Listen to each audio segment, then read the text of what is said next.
अस्सलामुअलैकुम नाजरीन, उम्मीद है आपको हमारी वीडियोस पसंद आती होंगी। बर्बर वीडियोस देखने के लिए सब्सक्रिप्शन के बटन को प्रेस करें और बेल आइकन को दबाना मत भूलें। आइए चलते हैं अपने बक्के हिस्से की तरफ। मैं किसी के करहाने की आवाज़ आ रही थी। मैंने सामने की जानिब देखा, इस तरफ दो कोठरियां थी। जिस तरफ मैं खड़ा था इस तरफ भी एक कोठरी थी। करहाने की आवाज़ सामने वाली कोठरियों में से एक कोठरी में से आ रही थी। इस आवाज़ ने हम सब पर वादे कर दिया कि यही वो टॉर्चर सेल हैं जहां हमारे कश्मीरी मुजाहिद जवान और औरतें कैदोबंद की सोबतें बर्दाश्त कर रही हैं। हम कोठरियों के पास गए। तीनों कोठरियों के दरवाजे पर ताले पड़े हुए थे। मैंने शॉटगन सीधी की। मैं फायर करके तालों को तोड़ना ही चाहता था कि अचानक हमारी दाएं जानिब से दो फौजी नमदार हुए। इन्होंने हमें देखा तो हमारी तरफ दौड़े। कौन हो? इनमें से एक ने चिल्लाकर पूछा और फिर फायर खोल दिया। गोलियां हमारे करीब से होकर निकल गई। राहदारी फायरिंग के धमाकों से गूंज उठी। कमांडो शेरबाज, मजीद और मैं एकदम जमीन पर लेट गए और दोनों डोगरा फौजियों पर तीनों शॉटगनों की फायरिंग करके इन्हें भून डाला। दोनों रक्स बसिमल करते चकराते हुए गिर पड़े। कमांडर शेरबाज ने उठते ही मुझे हुक्म दिया, सामने की तरफ भाग कर जाओ, फायरिंग की आवाज सुनकर फौजी आएंगे। मैं दौड़कर एक तरफ गया जिधर से फौजी चले आ रहे थे। इधर आगे राहदारी बंद थी। सामने एक स्टोर रूम था जिसका कोई दरवाजा नहीं था। मैं छलांग लगाकर अंदर घुस गया। वहां हर किस्म के लोहे के औजार और खाली ड्रम वगैरह पड़े थे मगर आदमी कोई नहीं था। मैं भागकर वापस आ गया। मैंने कमांडर शेरबाज से कहा, मालूम होता है इस वक्त प्रोजेक्ट में यही दो आखिरी गार्ड्स बचे थे। शेरबाज ने फायर करके दोनों कोठरियों के ताले तोड़ दिए। मैं और शेरबाज इकट्ठे एक कोठरी में घुस गए। अंदर नंगे फर्श पर फटे पुराने कम्बलों में लिपटे हुए हमारे तीन कश्मीरी मुजाहिद बेबसी और जख्मी हालत में पड़े थे। शेरबाज ने कश्मीरी जबान में इन्हें बताया कि हम इन्हें निकालने आए हैं। इन मुजाहिदों के जिस्म मुर्दा थे, जैसे बेजान पड़े हों। वो उठकर बैठ गए। इनके चेहरे सूजे हुए थे। फटे हुए कपड़ों पर जगह जगह खून के बड़े बड़े धब्बे थे। हम इन्हें निकालकर राहदारी में लाए। इस दौरान कमांडर मजीद पर दूसरी कोठरी से भी और दो मुजाहिदों को सहारा देकर बाहर ले आया था। शेरबाज ने तीसरी कोठरी की तरफ इशारा किया। हम इसका ताला तोड़कर अंदर गए तो अंदर तीन कश्मीरी मुजाहिद खवातीन कोने में सहमी हुई कंबल ओढ़े बैठी थी। कमांडर शेरबाज ने इन्हें कश्मीरी जबान में कहा, यारी बहनों, हम तुम्हारे कमांडो भाई हैं, जल्दी से हमारे साथ निकल चलो। हमने इन्हें भी साथ लिया और बजाय दूसरे कमरों में से गुजर कर इमरजेंसी गेट की तरफ जाने के हम इसी सुरंग के खुफिया दरवाजे की तरफ राहदारी में चल पड़े। यही वो रास्ता था जिधर से मेजर अर्जुन सिंह मुझे अपने साथ लेकर बाहर निकला था। दूसरा रास्ता लंबा था और इधर खतरा भी था कि फायरिंग की धमाकों की वजह से प्रोजेक्ट के बाहर से कोई पेट्रोल पार्टी अंदर न आ गई हो। हम सुरंग में जितना तेज चल सकते थे चलते और अपने साथी मुजाहिदों को चलाते आगे बढ़ रहे थे। शेरबाज ने मुझसे पूछा, क्या हम ठीक रास्ते पर जा रहे हैं? मैंने कहा, यस सर। 30-35 कदम चलने के बाद सामने की जानिब से ताज़ा और सर्द हवा के झोंके अंदर आने लगे। वहां से सुरंग का खुफिया दहाना करीब ही था। हम अंडरग्राउंड प्रोजेक्ट से बाहर निकल आए। यहाँ हमें कोई संतरी नजर न आया। कमांडर शेरबाज ने मुझसे कहा, मैं इन टीलों से वाकिफ हूँ, मैं अपने साथियों को लेकर दूसरे टीले पर समझ भट्ट के पास जाता हूँ। तुम और मजीद भट्ट वापस इन कोठरियों में जाओ और जितना डायनामाइट बचा है वहाँ लगाओ। मैंने कहा, रॉजर। कमांडर मजीद भट्ट ने कहा और मुझे साथ ले लिया। शेरबाज खान कश्मीरी मुजाहिदों को लेकर रात की तारीकी में एक तरफ गायब हो गया। हम दोनों वापस राहदारी की सुरंग में घुस गए। कमांडर मजीद भट्ट ने डायनामाइट वाला थैला कांधे से लटका रखा था। शॉटगन इसके हाथ में भी थी और मेरे हाथ में भी थी। जिन कोठरियों से हमने अपने मुजाहिदों को निकाला था, इन कोठरियों के करीब ही सामने दो मेहराबें बनी हुई थी। इस सुरंगों और राहदारी को सहारा देने के लिए बनाई गई थी। कमांडो मजीद भट्ट वहीं बैठ गया। इसने थैले में से डायनामाइट के स्टिकों के दो मुट्टे निकालकर मेहराबों के नीचे एक तरफ टेप से चिपका दी और बोला, अभी मेरे पास काफी जखीरा है, आगे चलो। इस किस्म की मेहराबें आगे भी होंगी। ये सारा बारूद यहीं लगाना है। अब मैं आगे जाते हुए हिचकिचा रहा था। इसकी वजह यह थी, एक तो राहदारी में दोनों फौजियों की लाशें इस तरह पड़ी थी। दूसरा, इन फौजियों ने स्टीन गनों से हम पर जो फायरिंग की थी इसकी आवाज जरूर प्रोजेक्ट में दूर तक गई होगी। खतरा था कि इधर से कोई ताज़ा फौजी पार्टी मामले की खोज लगाने न आ जाए। मगर मैंने मजीद भट्ट से इस शक व शोभे का इज़हार न किया और इसके साथ राहदारी में आगे चल पड़ा। राहदारी के आखिर में एक मेहराब था। इसके दाएं बाएं दो बड़े बड़े सतून थे। कमांडो मजीद भट्ट ने दो बम वहां भी प्लास्टिक के टेप से चिपका दिए। वो और आगे जाना चाहता था मगर मैंने इससे कहा, मुझे आगे खतरा महसूस हो रहा है। वो बोला, ये तुम्हारा ख्याल है, मेरे पास डायनामाइट की 2 स्टिकें बाकी हैं, आओ। मैं इसके आगे हो गया क्योंकि इस सुरंग मेरी देखी बाली थी और मैं इधर एक बार पहले भी गुजर चुका था। मुझे मालूम था कि यहाँ से वाकई एक राहदारी प्रोजेक्ट के सदर दरवाजे की तरफ जाती है। इस तरफ जाना वाकई खतरे का बायस बन सकता था। अगर इधर से कोई पेट्रोल पार्टी आ जाती और हम पकड़े जाते तो लाजमी बात थी कि वहाँ फौरन जांच पड़ताल करने वाले फौजी पार्टी पहुंच जाती और डिटेक्टरों से ट्रैकिंग करने के बाद वो लोग हमारे लगाए हुए एक एक बम और धमाकेदार मवाद के कैप्सूल अपने कब्जे में कर लेते और यूं हमारा सारा मिशन एकदम नाकाम हो जाता। मगर मैं कमांडर मजीद भट्ट की जिद के आगे न जाने क्यों मजबूर हो गया। हम चंद कदम आगे गए थे कि अचानक हमारे पीछे से किसी ने फौजी अंदाज में क्वेश्चन दिया। हमने पीछे मुड़कर देखा। एक फौजी जिसकी वर्दी खून में लथपथ थी और जो एक तरफ को झुका हुआ था, हाथ में स्टीन गन लिए राहदारी के दरमियान खड़ा ऐसे झूल रहा था जैसे इस पर किसी ने जलडोना किया हुआ हो। मैंने इसे पहचान लिया। ये वही संतरी था जिसको मैंने 2 गोलियां मारी थी, एक पेट में और एक सीने में दिल के पास। खुदा जाने वो कैसे जिंदा बच गया था और अब वहां से उठकर लड़खड़ाता डगमगाता हुआ हमारे पीछे पीछे चला आ रहा था। एक लम्हे के लिए तो हम दोनों हैरत ज़दा से होकर रह गए। कमांडर मजीद भट्ट ने चिल्लाकर मुझे कहा, शूट कर दो। जैसे ही मैंने शॉटगन सीधी की, इस नीम मुर्दा संतरी ने भी अपने स्ट्रेन गन का रुख मेरी तरफ कर दिया। अब कमांडर मजीद भट्ट ने भी इसे अपनी शॉटगन के निशाने में ले लिया और इसे सख्ती से कहा, गन फेंक दो, गन फेंक दो। नीम मुर्दा संतरी किसी भूत की तरह डोलने लगा। मेरी उंगली शॉटगन के ट्रिगर पर बेहिस हो गई थी। इस दौरान मजीद भट्ट की शॉटगन ने फायर किया। गोली नीम मुर्दा फौजी के माथे पर जाकर लगी और पीछे की तरफ गिर पड़ा। निकल चलो, ये कहकर कमांडर मजीद भट्ट राहदारी के दहाने की तरफ दौड़ा। मैं भी इसके पीछे दौड़ा। हम राहदारी के खुफिया दहाने से बाहर आ गए तो मजीद भट्ट रुक गया। मैंने धीमी आवाज में कहा, ऊपर टीले की जानिब। वो आहिस्ता से कहने लगा, मैं बाकी का बारूद यहाँ लगाऊंगा। वो खुफिया दरवाजे की मेहराबी दीवार के पास बैठकर पत्थर के साथ धमाकेखेज मवाद की बची हुई स्टिकें चिपकाने लगा। मुझे डर था कि इस खुफिया दरवाजे के आसपास रात की ड्यूटी पर कोई न कोई फौजी जरूर होगा। मैं एक तरफ अंधेरे में पोजीशन लेकर बैठ गया। मैं टीले के सामने वाली ढलान को गौर से देख रहा था। वहाँ झाड़ियां भूतों की तरह नजर आ रही थी। मैंने मजीद भट्ट से सरगोशी में मगर सख्ती से कहा, देर न लगाओ, जल्दी करो। मुझे अंधेरे में कमांडो मजीद भट्ट खुफिया दहाने की दीवार के पास बैठा नजर आ रहा था। मैंने शॉटगन नीचे कर ली थी मगर अभी तक अंधेरे में ही एक बड़े पत्थर की ओट में बैठा था। हालांकि वहां बज़ाहिर कोई खतरा नजर नहीं आ रहा था, लेकिन एहतियात हर हालत में जरूरी थी। यह हमारी ट्रेनिंग का पहला सबक था और मेरी छठी हिस्स मुझे बार बार इशारा कर रही थी। वही हुआ, अचानक मुझे एक तरह ऊपर एक इंसानी साया दिखाई दिया। इससे बेशतर कि मैं इसे गौर से देखता कि कोई हमारा साथी है या दुश्मन का आदमी। साया ने छलांग लगाई और दूसरे लम्हे वो मजीद भट्ट के सर पर आ खड़ा हो गया। इसके हाथ में स्टीन गन थी जिसका रुख इसने मजीद भट्ट की तरफ किया और बुलंद आवाज से कहा, खबरदार, हाथ ऊपर उठा लो नहीं तो शूट कर दूंगा। मैं एक लम्हे के लिए तो सख्ते में आ गया, फिर फौरन शॉटगन का रुख इस आदमी की तरफ कर दिया जो यकीनन आर्मी पेट्रोल का कोई संतरी था। वो सुरंग के इस दहाने पर रात की ड्यूटी पर था। मैंने अंधेरे में देखा कि मजीद भट्ट ने दोनों हाथ ऊपर उठा लिए थे। शायद इसे इत्मीनान था कि मैं दुश्मन को संभाल लूंगा। एक सेकंड के 1000वें हिस्से में मैंने सोचा कि अगर मैंने फायर कर दिया तो बहुत मुमकिन है कि घबराहट में या गोली लगने के धचके से संतरी की उंगली पर जो ट्रिगर है, ऐसी सूरत में गोलियों का पूरा ब्रस्ट कमांडर मजीद भट्ट के जिस्म से आर पार हो जाता। अंधेरे में मुझे मजीद भट्ट का साया जमीन से उठता हुआ नजर आया। संतरी ने कड़क कर कहा, बैठे रहो, बैठे बैठे 2 कदम पीछे हट जाओ। असल में संतरी ये देखना चाहता था कि ये आदमी यहाँ बैठकर क्या कर रहा था। मैंने रात के अंधेरे में मजीद भट्ट को बैठे बैठे पीछे हटते देखा। संतरी की स्टीन गन का रुख मजीद भट्ट की तरफ ही था और वो बिल्कुल फायरिंग पोजीशन में था।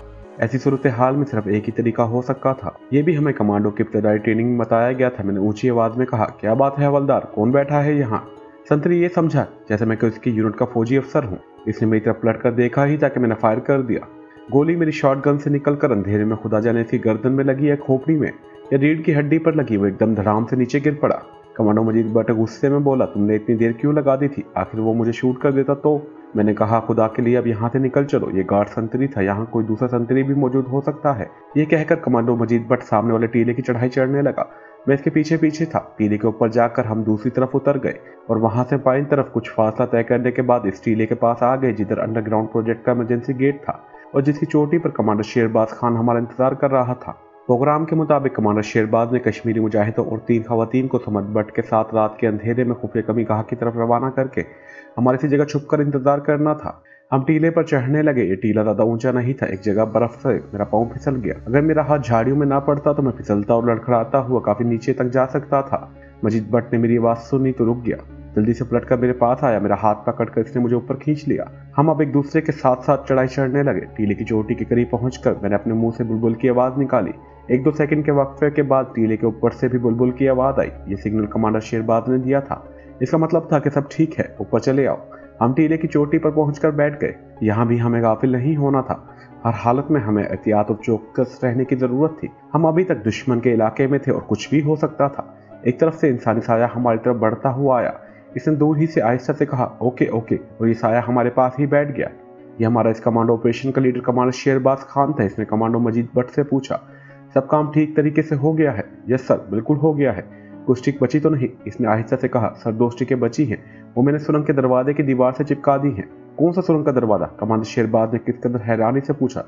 तब हमने इसे बताया कि हम इमरजेंसी गेट की तरफ से नहीं आए बल्कि दूसरी सुरंग वाले खुफिया दरवाजे से आए हैं जहां से मुझे मेजर अर्जुन सिंह साथ लेकर गया था। इस रास्ते में हमें जिन संतरियों को ठिकाने लगाना पड़ा था हमने इनके बारे में कोई बात न की। इसकी जरूरत नहीं थी और इसका वक्त भी नहीं था।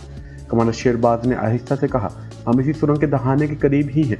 वैसे भी अब हमें यहाँ से निकलना है। हमारा कमांडो ऑपरेशन अभी तक कामयाब है। चलो आ जाओ। हम टीले की दूसरी जानिब ढलान उतरने लगे। नीचे आकर हम एक खुद के ऊपर टीले की दीवार के साथ बनी हुई छोटी पगडंडी पर से होते हुए खुली जगह पर आ गए। इस वक्त रात के 3 बजने वाले थे। हर तरफ गहरा सकूत था। इर्द गिर्द की छोटी छोटी पहाड़ियां और टीले सख्त सर्द रात में धुंध की चादर ओढ़े सो रहे थे। कमांडर शेरबाज ने रुककर अंधेरे में पहाड़ियों का जायजा लिया और इस तरफ इशारा करके बोला, हम इस पहाड़ी पर जाएंगे। ये पहाड़ी वहां से ज़्यादा दूर नहीं थी, मगर हम काफ़ी देर तक चलते रहे। तब कहीं जाकर इस पहाड़ी के दामन में पहुंचे। ये पहाड़ी टीले की शक्ल में दूसरी पहाड़ियों से मुंसलिक थी। यहाँ बर्फ पिघल चुकी थी। हम पहाड़ी के ऊपर आए तो मैंने देखा कि दूसरी जानब छोटी सी वादी रात के अंधेरे में स्याह प्याले की तरह नजर आ रही थी।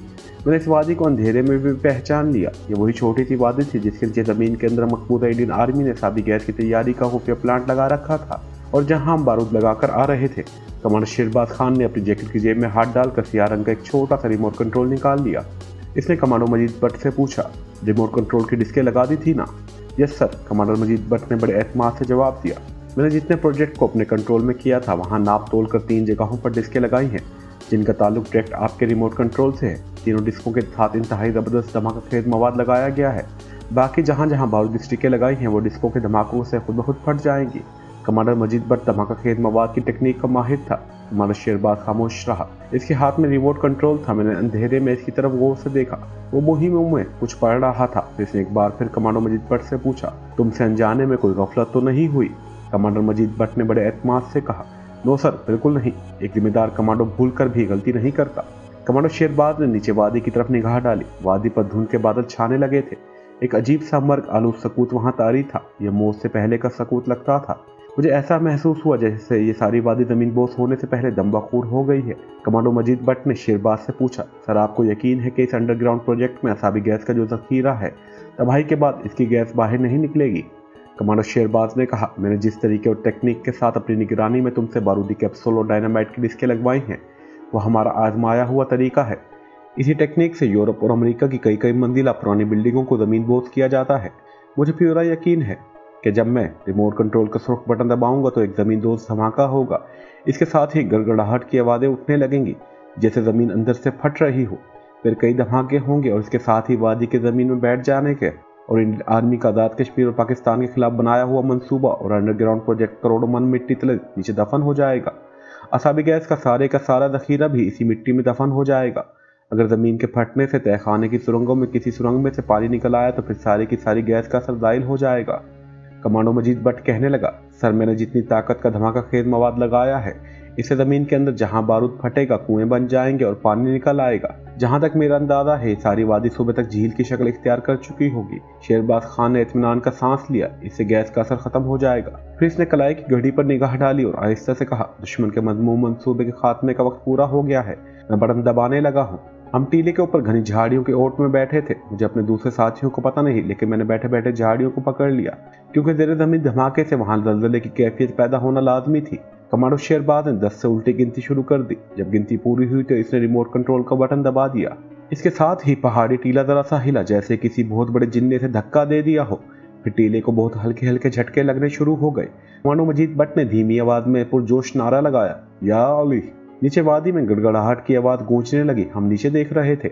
वादी में धुंध छट चुकी थी और दरख्त और झाड़ियां सियाह धब्बों की तरह नजर आ रही थी। हमारे देखते देखते एक बड़े जोर का धमाका हुआ। हम अपनी जगह से बुरी तरह हिल गए। मैंने अपने आप को संभालते हुए नीचे वादी में देखा। वहां अब दरख्तों और झाड़ियों के सियाह धब्बे नजर आ रहे थे। इसकी जगह गर्दो गुबार के बादल ऊपर को उठ रहे थे। कमांडो शेरबाज ने कहा, वापस चलो, मिशन मुकम्मल हो गया है। हम उठे और टीले की दूसरी जानिब से उतरने लगे। टीले को मामूली मामूली झटके अब भी लग रहे थे। वादी की तरफ से ऐसी गड़गड़ाहट की आवाजें आ रही थी जैसे कोई बहुत बड़ा अफरी चट्टानों के गिरने से इनके नीचे आकर बुरी तरह से बिलबिला रहा हो। नीचे से लोगों की आवाजें और एक दो फौजी गाड़ियों के स्टार्ट होने की आवाजें भी सुनाई दी। हम टीले से उतरकर तेज तेज चलते शॉर्टकट और खुफिया पहाड़ी रास्तों पर से हो गए। जब हम बड़ी सड़क के करीब आए तो फौज की 3-4 गाड़ियां तूफानी रफ्तार के साथ गुजर गईं। कमांडर शेरबाज ने कहा, अल्लाह का शुक्र है, इसने हमें कामयाबी अता की। आधे घंटे के बाद हम जमीन दोस्त खाने में बैठे थे। समद भट्ट वहाँ पहले से मौजूद था। जेर जमीन प्रोजेक्ट के धमाके शहर में भी सुनाई दिए थे। समद भट्ट ने कहा, जब जमीन लरजने लगी तो मैं समझ गया कि कमांडो ऑपरेशन कामयाब रहा है। फिर इसने बताया कि जख्मी कश्मीरी मुजाहिदों और मुजाहिद खवातीन को महफूज मकामात पर पहुंचा दिया गया है। कमांडो शेरबाज कहने लगा, धमाकों के बाद फिजा में गैस की बू बिल्कुल नहीं थी। गैस की बू यहाँ की फिजा में भी महसूस नहीं हो रही। इसका मतलब है कि हमारे लगाए हुए डायनामाइट के फटने से वहाँ गहरे गड्ढे बल्कि कुएं बन गए हैं और पानी निकल आया है। पानी ने गैस के मुदिर असरात को ज़ाइल कर दिया है। कमांडो मजीद भट्ट बोला, मैंने इसी मकसद को सामने रखकर धमाका खेज मवाद तैयार किया था। मैंने कहा, सुबह पता चल सकेगा कि वहाँ ज़मीन की क्या हालत हो गई है। शेरबाज कहने लगा, भारतीय फौज की ये बहुत बड़ी शिकस्त है कि कश्मीरी मुजाहिद इनके इतने अहम और खुफिया और कीमती प्रोजेक्ट को पूरे का पूरा तबाह कर गए हैं। मेरा ख्याल है फौज सुबह तक इस सारे इलाके को घेर कर घर घर तलाशी शुरू कर देगी। कमांडो मजीद भट्ट ने कहा, मेरा मशवरा है कि हमें शुमाली पहाड़ियों के जंगल वाली खुफिया कमी गाह में चले जाना चाहिए। इस तजवीज़ में मैं भी खामोश हो गया और कमांडर शेरबाज भी सोचने लगा। कमांडर मजीद ने मजीद इसरार करते हुए कहा, हम शहर के करीबी इलाके में हैं। अगर हम यहाँ पकड़े गए तो इस बस्ती के सारे मकीनों की कमबख्ती आ जाएगी। भारतीय फौज सबको पकड़ कर ले जाएगी, इसलिए बेहतर यही है कि हम यहाँ से निकल जाएं। अभी रात का अंधेरा छाया हुआ है। कमांडर शेरबाज उठकर खड़ा हो गया। तुम ठीक कहते हो, चलो यहाँ से चलते हैं। तहखाने से निकलकर हम ऊपर आए, मकान के मालिक को सारी सूरत हाल बताई। इसने बहुत कहा कि आप इसी जगह छुपे रहें, भारतीय फौजियों को आपका पता नहीं चल सकेगा। मगर शेरबाज फैसला कर चुका था। इस वक्त आसमान पर पिछले पहर की नीली नीली रोशनी झलकने लगी थी। हम बस्ती की गुंजान और ऊंची नीची गलियों के अंधेरे में छुपते छुपाते वहां से निकल आए। शहर श्रीनगर को जो सड़क जाती थी वो हमारे दाएं जानिब काफी दूर थी, मगर इस पर फौजी गाड़ियों के गुजरने की आवाज आ जाती थी। फौज को तो मुसीबत पड़ गई थी। मिलिट्री इंटेलिजेंस और पुलिस इंटेलिजेंस अलर्ट हो चुकी थी। कमांडो शेरबाज ने खेत के अंधेरे में आकर कहा, कुछ पता नहीं कि आगे इन फौज के आदमी छुपे हुए हों। हमें रूट बदलना होगा। वो हमें गाइड करते हुए खेतों के पहलू से निकालकर एक मैदान में ले आया, जिसके आखिरी किनारे पर दरख्तों के झुरमुट अंधेरे में सियाह बादलों की तरह दिखाई दे रहे थे। यह जमीन पर बहुत जगहों पर बर्फ की ढेरियां लगी हुई थी। शहर के शुमाली जंगल वाली खुफिया कमीगा अखरोट, चनार और चीड़ के दरख्तों में घिरे हुए एक ऊंचे पहाड़ के अंदर एक कुदरती गार था। यह रास्ता बड़ा दुश्वार गुजार था और जमीन से बाहर निकली हुई नुकीली चट्टानों और गहरी घाटियों में से होकर ऊपर पहाड़ी के दामन तक जाता था। कश्मीरी हुर्रियत पसंद मुजाहिद वहां मौजूद थे। रास्ते में 2-3 जगहों पर इन्होंने हमें रोका और शेरबाज और कमांडो मजीद भट्ट को देखकर वो पीछे हटकर वापस अपनी पोजीशनों में चले गए। एक कुदरती गार था। पहाड़ों के अंदर जो कुदरती गार होते हैं, इनको देखकर इंसानी अकल बाद औकात हैरान रह जाती है। इस सुरंग की तरह के गार नहीं होते। छत भी कच्ची हो और जमीन भी कच्ची हो और दीवारों पर जाले लगे हों और छत से भी जाले लटक रहे हों। ये बड़े साफ सुथरे गार होते हैं। जमीन पर छोटे बड़े गोल गोल और नुकीले पत्थरों का फर्श बिछा होता है। ऊंची छत होती है। ऊपर देखो तो गोल गोल पत्थरों की मेहराबें बाहर को निकली होती हैं। दीवारें चट्टानों की होती हैं। ये कुशादा और नीम रोशन होते हैं। छत के पत्थरों में से किसी न किसी सुराख से रोशनी अंदर आ रही होती है।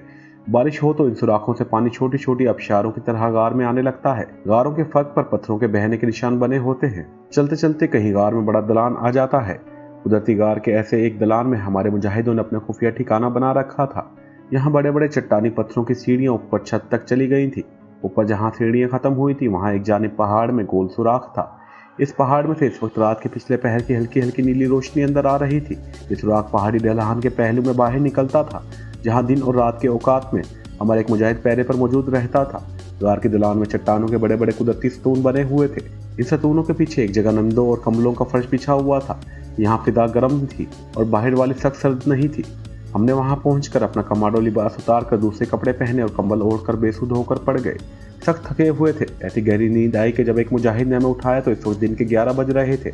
हमने वहीं नाश्ता किया। समावार में गरम गरम चाय कश्मीरी थी। कोई 11:30 बजे समद भट्ट आ गया। वो भी खुश था और परेशान भी।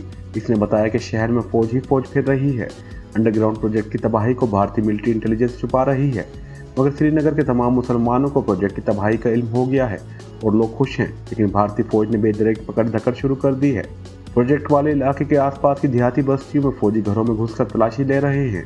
कुछ लोग यूं ही शोबे में पकड़ भी लिए गए हैं। शेरबाज ने पूछा, जहां अंडरग्राउंड प्रोजेक्ट था इस जगह की क्या पोजीशन है? समद भट्ट ने बताया कि वहां झील बन चुकी है, लेकिन फिजा में गैस की हल्की हल्की बू किसी वक्त महसूस होती है। अगरचे इसकी वजह से अभी तक किसी इंसान को नुकसान नहीं पहुंचा। इस गैस की वजह से शहर के लोगों को मालूम हुआ है कि भारतीय फौज जमीन के अंदर गैस के बम बना रही थी, जिसे कश्मीरी मुजाहिदों ने तबाह कर दिया है। कमांडो मजीद भट्ट ने पूछा, अपने हुर्रियत परस्त मुजाहिदों में से तो कोई नहीं पकड़ा गया? समद भट्ट ने नफी में सर हिलाकर कहा, कोई नहीं पकड़ा गया।